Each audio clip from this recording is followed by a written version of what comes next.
There are only two things I can tell you today that come with absolutely no agenda. The first is congratulations. The second is good luck. Everything else is what I like to call the dirty truth, which is just another way of saying it's my opinion. And in my opinion, you have all been given some terrible advice. And that advice is this: follow your passion.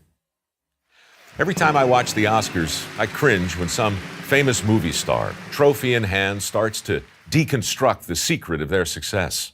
It's always the same thing. Don't let anyone tell you that you don't have what it takes, kid.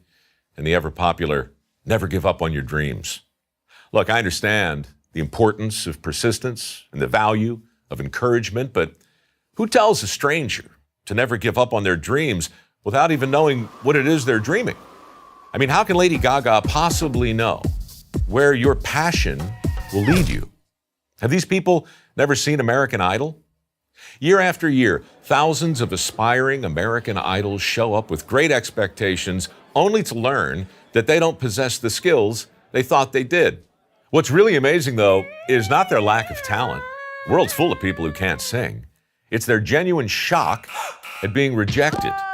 The incredible realization that their passion and their ability had nothing to do with each other.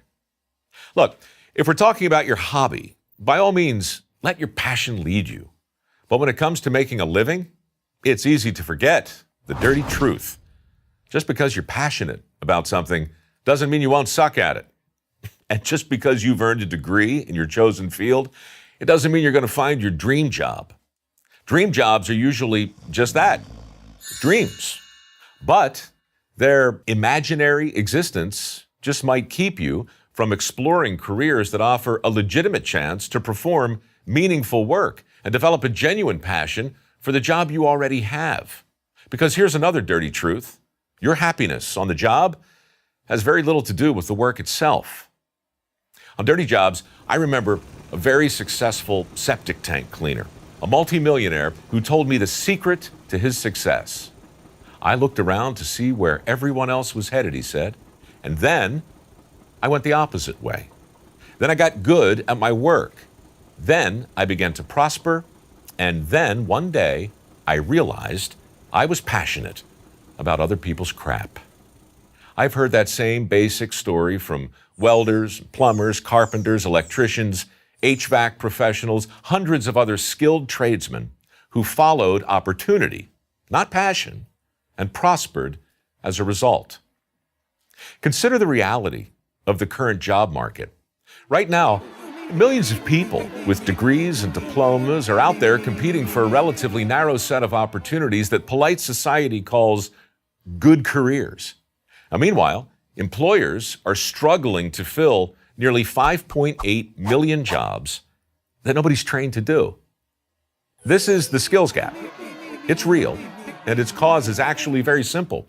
When people follow their passion, they miss out on all kinds of opportunities they didn't even know existed.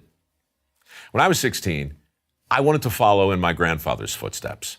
He was a skilled tradesman, could build a house without a blueprint.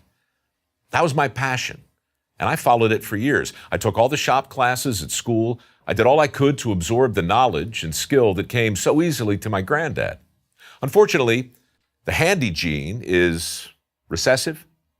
It skipped right over me, and I struggled mightily to overcome my deficiencies, but I couldn't. I was one of those contestants on American Idol who believed his passion was enough to ensure his success. One day, I brought home a sconce I had made in wood shop.